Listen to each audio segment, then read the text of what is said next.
आओ सुनाओ किस्से कहानियाँ। एक समय की बात है।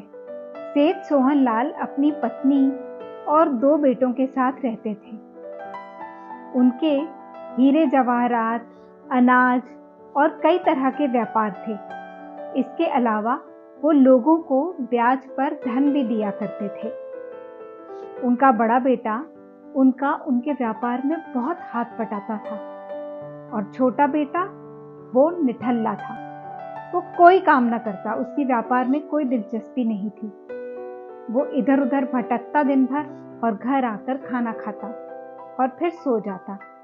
उसे कोई काम करने का चाव नहीं था।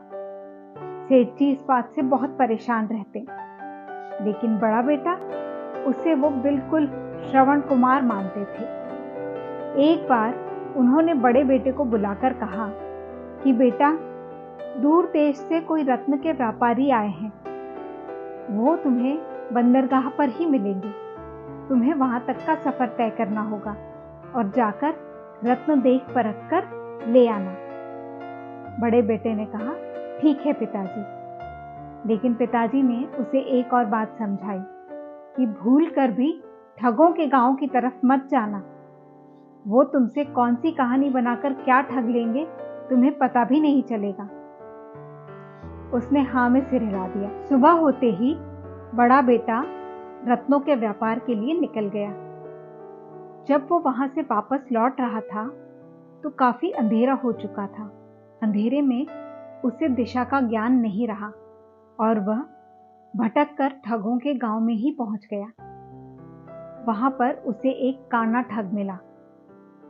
उस काने ठग ने बड़े बेटे से कहा, तुम्हारे पिताजी ने मेरी आंख गिरवी रखी थी, उसके बदले में मैंने उनसे कुछ धन लिया था। ये लो धन और मुझे मेरी आंख वापस करो। बड़े बेटे ने कहा, इसके बारे में मुझे कुछ नहीं पता, आपको जाकर पिताजी से ही बात करनी होगी। तो ठग ने कहा, मैं नहीं जा सकता वहां, मेरी ऐसी हालत नहीं है कि मैं वहां तक जा सकूं। अब तुम्हें ही मुझे आंख देनी होगी।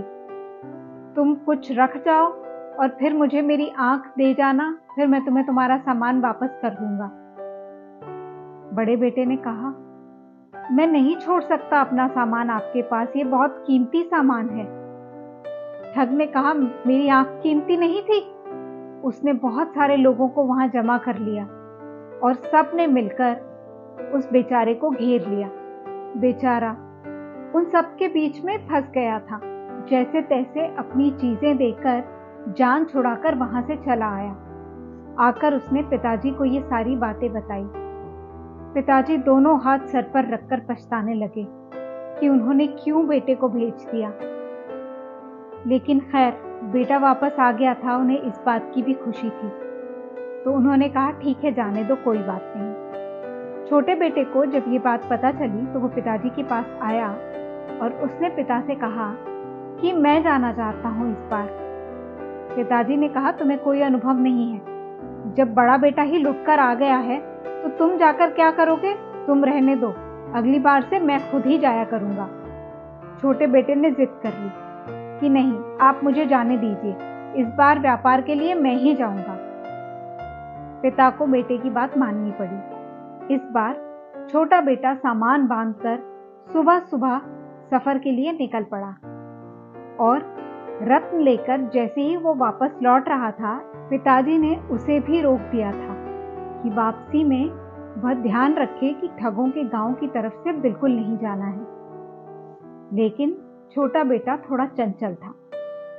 वो जानबूझकर व्यापार करने के बाद वापसी में ठगों के गांव में घुस गया। उसे भी वही काना ठग मिला और काने ठग ने उससे कहा कि तुम्हारे पिताजी के पास मेरी आंख गिरवी है, तुम लाए हो कि नहीं? पिछली बार तुम्हारा भाई आया था, अपना सामान रख गया है, लेकिन आंख लेकर वापस नहीं आया। इस बार तुम तो मेरी आंख लाए हो ना, वरना मैं तुम्हें ये सामान नहीं दूंगा और तुम्हारे पास जो सामान है वो भी तुम्हें यहाँ छोड़कर जाना होगा। उसने ठग से कहा कि आप पहले मुझे इस बात का सबूत दीजिए कि आपकी आंख मेरे पिताजी के पास गिरवी है, तो मैं आपको लाकर दे दूंगा। तो काना ठग गुस्से में आग बबूला हो गया और उसने उसी तरह से भीड़ को इकट्ठा कर लिया। छोटा बेटा ये जानता था कि ठग यही करेगा और वो इसी बात का इंतजार कर रहा था, क्योंकि वो अपने बड़े भाई से सारी कहानी सुन चुका था। जब उसने लोगों की भीड़ इकट्ठी कर ली थी तो लोग उसके ऊपर बरस पड़े कि इसकी आंख इसे वापस लौटाओ। तो छोटे बेटे ने कहा कि मेरी आप लोगों से हाथ जोड़कर विनती है कि इन्हें कहिए कि ये अपनी एक आंख मुझे दें ताकि मैं उससे मिलाकर दूसरी आंख ले आऊं। दोनों आंखें फिर मैं लाकर इनको दे दूंगा। तो ठग ने कहा कि नहीं, मैं कैसे अपनी आंख दे सकता हूं? फिर जैसे आपने एक आंख दी थी वैसे दूसरी भी दे दीजिए ना, उसमें क्या समस्या है? ठग डर गया। अगर आप नहीं दे सकते तो मेरे भाई का सामान मुझे लौटा दीजिए, नहीं तो मैं राजा के पास जाऊंगा। ठग को उसका सामान लौटाना ही पड़ा और छोटा बेटा सामान लेकर लौट आया। कहते हैं कि जो कुछ नहीं करते वो कमाल करते हैं, और ऐसा ही कमाल किया था सेठ जी के छोटे बेटे ने। अगर आपको ये कहानी पसंद आई है तो इस वीडियो को लाइक कर दीजिए, शेयर कर दीजिए और हमारे चैनल को सब्सक्राइब करना बिल्कुल मत भूलिए। और हमें कमेंट करके बताइए कि आप कितनी बार और कैसे ठगे गए हैं। तो मिलेंगे आपसे फिर एक नई कहानी के साथ।